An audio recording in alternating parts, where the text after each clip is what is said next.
On se retrouve pour une nouvelle session d'information. Mesdames et messieurs, bienvenue dans cette grande édition du journal Turmondico Télévision, dont voici les grandes lignes.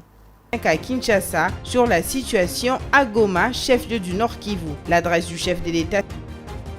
Les tirs résonnent encore mardi dans certains quartiers de Goma dans l'est de la RDC, livrés au combat entre forces armées congolaises et le M23 allié à des troupes rwandaises, tandis que dans la capitale Kinshasa, des manifestants ont attaqué plusieurs ambassades, dont celle du Rwanda. Mesdames et messieurs, bonsoir. Je l'ai annoncé dans le titre de ce journal. Le chef de l'État Félix Tshisekedi prévoit de s'adresser à la nation dans les heures qui suivent pour évoquer les solutions politiques et diplomatiques à la crise qui frappe actuellement Goma, chef-lieu de la province du Nord Kivu. Cette annonce a été faite par Vital Kamerhe, président de l'Assemblée nationale, à l'issue d'une réunion interinstitutionnelle tenue hier, lundi 27 janvier 2025 à Kinshasa, sous la présidence du chef de l'État. Suivez. Bonsoir, madame et messieurs. Bonsoir. Ça va?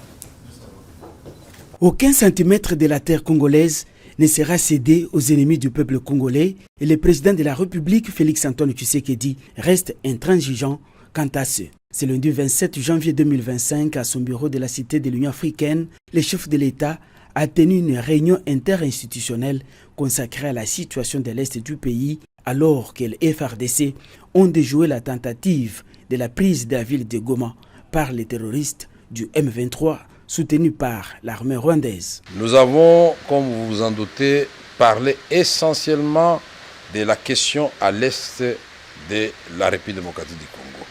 C'était une évaluation de la situation qui prévaut à l'Est et particulièrement dans la ville de Goma. Nous tenons ici, au nom du président de la République, à féliciter la population du Nord Kivu, les vaillants combattants des forces armées de la République démocratique du Congo et les Wazalendo. Nous avons exploré les voies et moyens pour, restaurer l'autorité de l'État au niveau de la province dans le Nord Kivu, qui doit continuer à être administré par l'autorité nommée par son Excellence Monsieur le Président de la République. Nous avons aussi relevé la question humanitaire. Comme vous le savez, il y a coupure d'électricité depuis près de 4 jours dans la ville de Goma et nous ne pouvons pas supporter cette situation de désastre humanitaire vis-à-vis de notre population. Nous avons aussi, avec le président de la République, exploré la voie des sorties des crises qui intègrent la question, le volet politique et le volet diplomatique.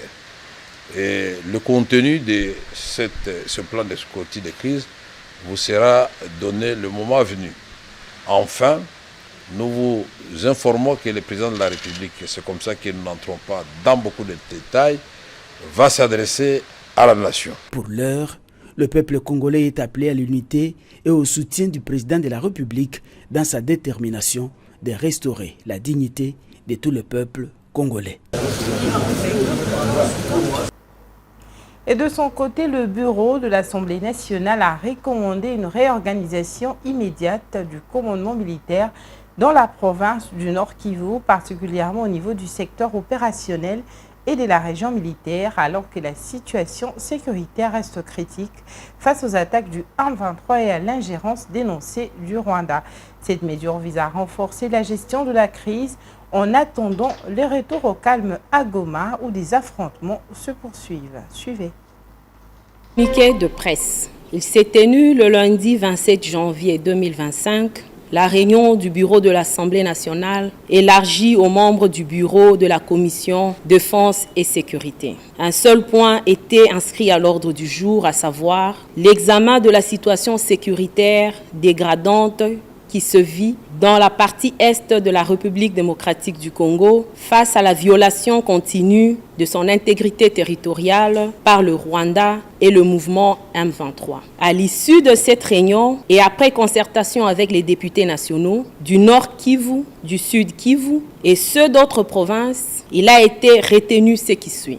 1. Le bureau de l'Assemblée nationale de la République démocratique du Congo salue les efforts diplomatiques menés par le président de la République, Félix Antoine Tshisekedi Tshilombo, chef de l'État et commandant suprême de forces armées de la RDC, ayant abouti à la convocation en urgence de la réunion du Conseil de sécurité des Nations Unies tenue le dimanche 26 janvier 2025 pour examiner la situation sécuritaire en République démocratique du Congo. Le bureau de l'Assemblée nationale réitère son soutien au président de la République, commandant suprême de FARDC et de la police nationale congolaise, et est disposé à accompagner les efforts diplomatiques du président de la République. 3. Le bureau de l'Assemblée nationale soutient les FARDC ainsi que les forces de défense volontaires et patriotiques, dit Wazalendo, qui continuent à se battre pour défendre l'intégrité nationale de notre pays. 4. Le bureau de l'Assemblée nationale recommande la réorganisation du commandement militaire dans la province du Nord Kivu au niveau du secteur opérationnel et de la région militaire. 5. Le bureau de l'Assemblée nationale appelle à une organisation politico-administrative de la province à partir de zones encore sous contrôle total de nos forces armées en attendant le retour au calme de la ville de Goma. 6. Le bureau de l'Assemblée nationale demande la mise en place d'un couloir humanitaire pour assister la population et éviter un bain de sang dans la ville de Goma. 7. Le bureau de l'Assemblée nationale salue la mobilisation de la population du Sud Kivu ce lundi 27 janvier 2025 en solidarité et en soutien à la population du Nord Kivu et appelle toute la population congolaise de soutenir les efforts du chef de l'État et de nos forces armées pour la défense de la patrie. 8. Le bureau de l'Assemblée nationale souhaite que toutes les forces politiques et forces vives de la nation, confessions religieuses, société civile s'unissent autour du chef de l'État pour la défense de l'intégrité territoriale. Enfin 9. Le bureau de l'Assemblée nationale demande en urgence le rétablissement de l'eau et de l'électricité dans la ville de Goma. Fait à Kinshasa le 27 janvier 2025 pour le bureau de l'Assemblée nationale, honorable Chimène Polipoli Lunda, questeur. Et dans la capitale congolaise, des manifestations ont éclaté ce mardi 28 janvier 2025 dans la matinée dans différents coins de la ville de Kinshasa après des appels à une journée ville morte diffusés sur les réseaux sociaux pour dénoncer l'agression rwandaise dans l'est du pays. Les manifestants ont bloqué certaines artères et carrefours, brûlant des pneus et empêchant la circulation des véhicules. Seules les motos arborant des rameaux en signe de deuil sont autorisées à circuler. Un reportage de Vitem Panzo.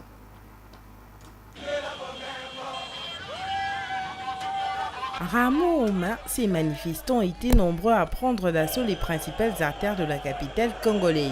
Tous ont respecté l'appel à la journée ville morte diffusé sur les réseaux sociaux. Ces derniers ont brûlé des pneus, empêchant la circulation des véhicules de transport en commun, mais aussi des particuliers, comme on peut le voir sur ces images.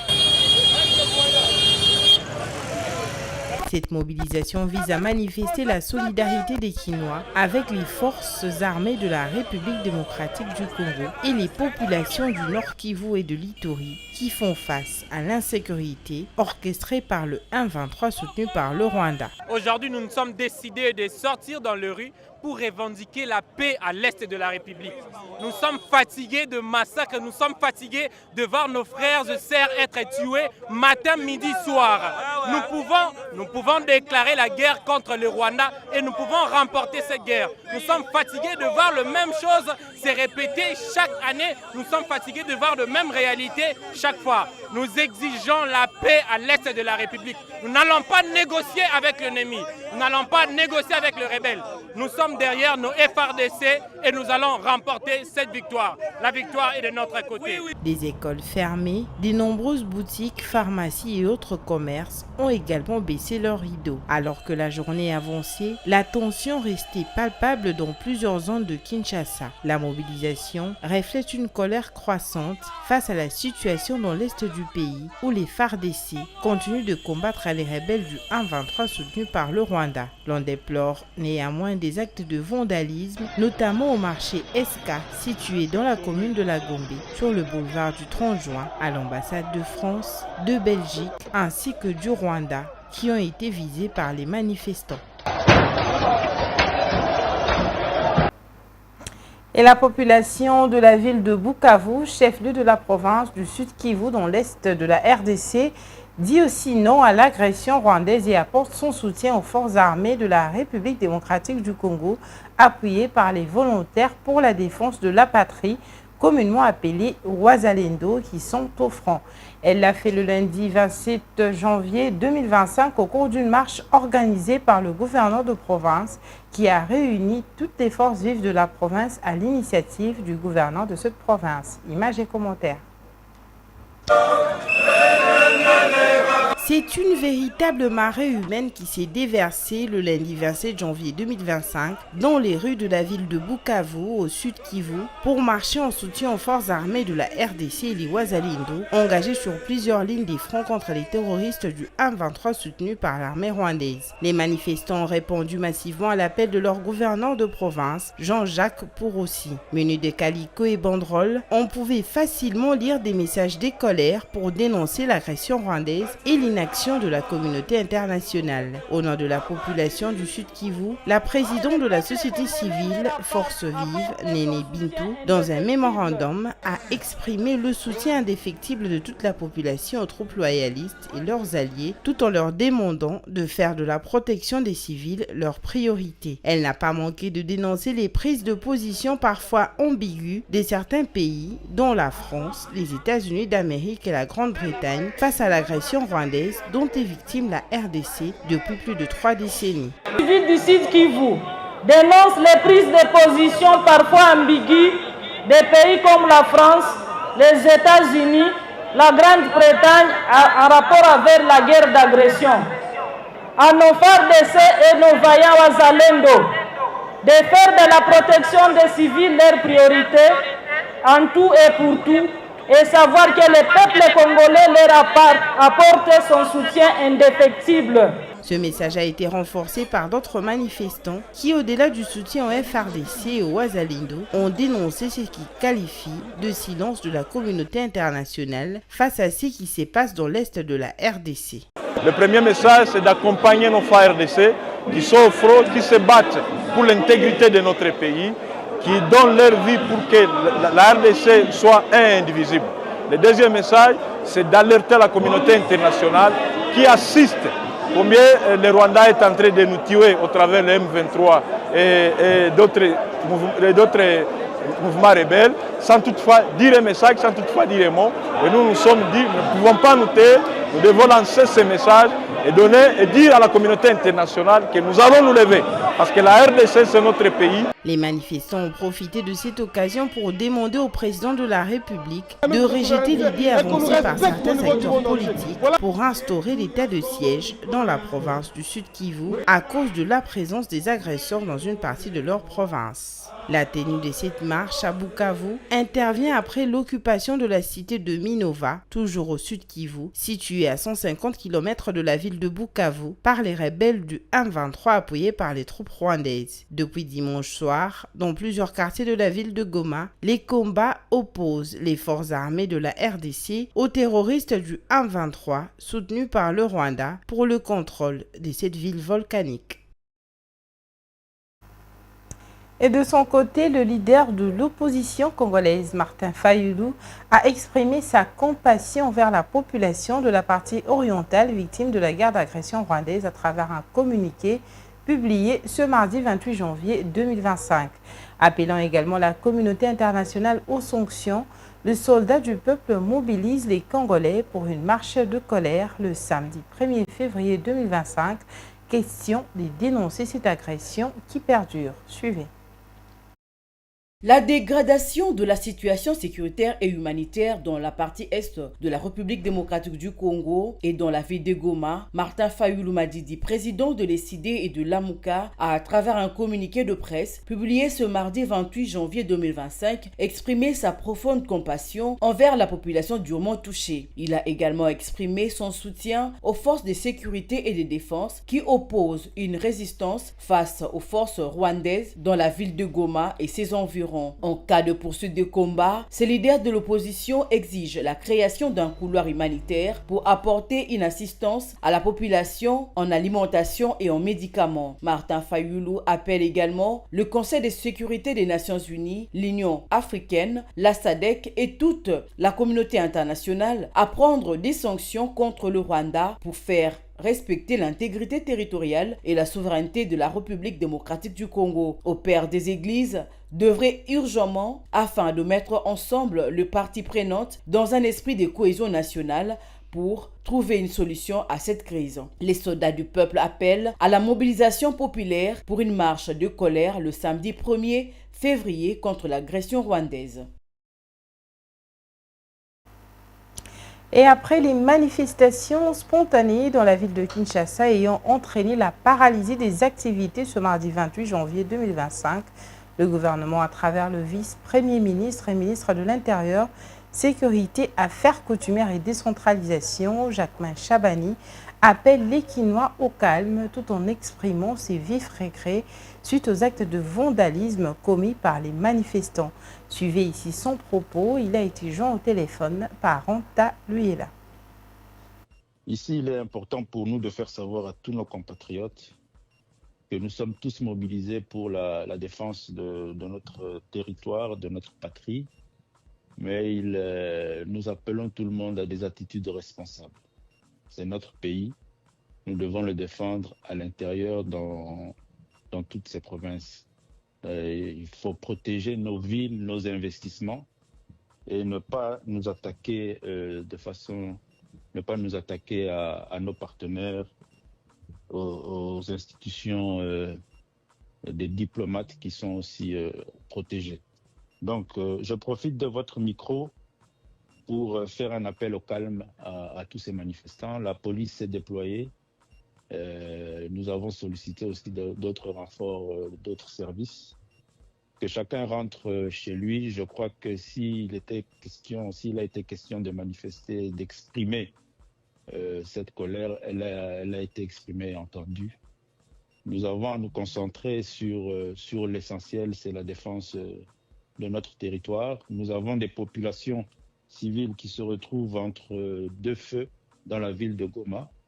C'est une situation humanitaire extrêmement grave qui nous préoccupe tous. Et il est important pour nous tous, surtout le gouvernement de la République, de prendre le temps de se concentrer là-dessus et de voir comment organiser les choses au niveau national et au niveau international dans la diplomatie pour permettre à ce que nous puissions recourir cette paix, protéger comme il se doit, parce que c'est notre devoir, le territoire national. Nous avons des frères qui sont dans des situations humanitaires et sécuritaires extrêmement dangereuses avec cette agression de l'armée rwandaise sur le sol congolais. Donc je fais un appel au calme. Et plusieurs Congolais à travers le pays et les Kinois en particulier ont manifesté à Kinshasa leur colère contre l'agression rwandaise ce mardi 28 janvier 2025 après la tentative de la prise de la ville de Goma. Le commissaire divisionnaire adjoint ville de Kinshasa, Blaise Kilimbalimba, affirme que la police est déployée pour protéger la population et leurs biens ainsi que les diplomates. Suivez. Il faut noter que ce sont des manifestations spontanées. La police, dès qu'elle a pris la nouvelle, elle s'est déployée. Et nous sommes déployés comme tu le vois. Et c'est pour protéger la population et ses biens, les institutions, les corps diplomatiques. Tout le monde doit se sentir protégé. C'est ça la mission de la police. Donc nous sommes là dans ce cadre. Il y a un groupe qui a déposé l'armement. Il y a eu quelques cocktails Molotov lancés. Ce sont des projectiles. Et nous avons des boucliers, comme vous le voyez, pour stopper ces jets de pierres qui ont touché déjà même des policiers, mais c'est notre métier. Donc on protège selon les règles de l'art. Quel message lancez-vous à la population? À la population, qui manifeste pour dénoncer la guerre d'agression? C'est un sursaut patriotique et on ne peut que dire que la population est écoutée et que la suite c'est au gouvernement de continuer pour lancer des énergies afin de trouver une solution définitive. Et parlons de l'insécurité qui sévit dans la province du Lualaba. Le gouvernement provincial de la dite province, à travers son ministère de l'Intérieur, Sécurité, Décentralisation et Affaires coutumières, a instauré un couvre-feu de 60 jours allant de 23h à 5h du matin. Cette mesure est due à la recrudescence du banditisme urbain marqué par des incursions domiciliaires nocturnes des hommes munis des machettes constatés ces derniers temps dans les grands centres du Lualaba, notamment Kolwezi et Fongorome. Suivez.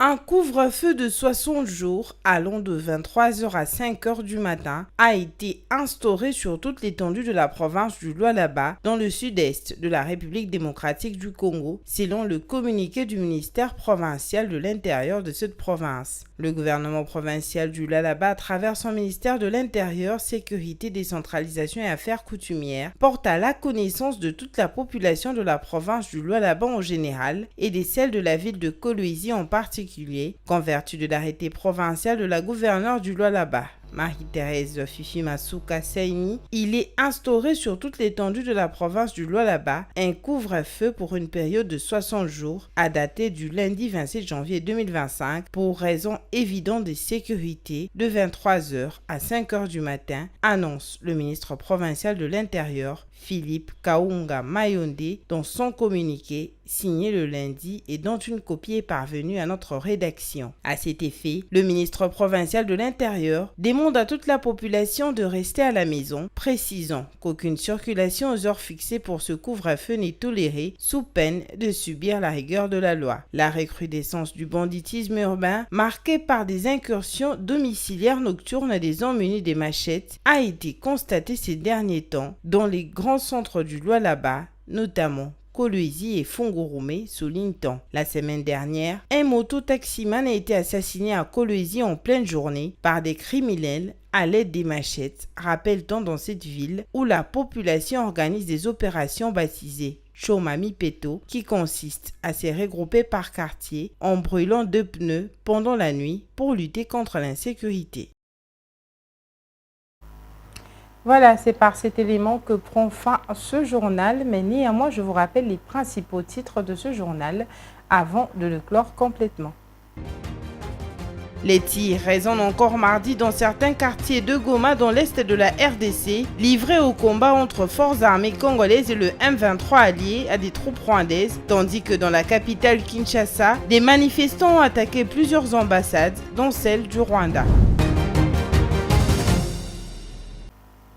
Voilà, c'est la fin complète de ce journal. Retrouvez Rantaloué demain à 19h pour la grande édition du journal.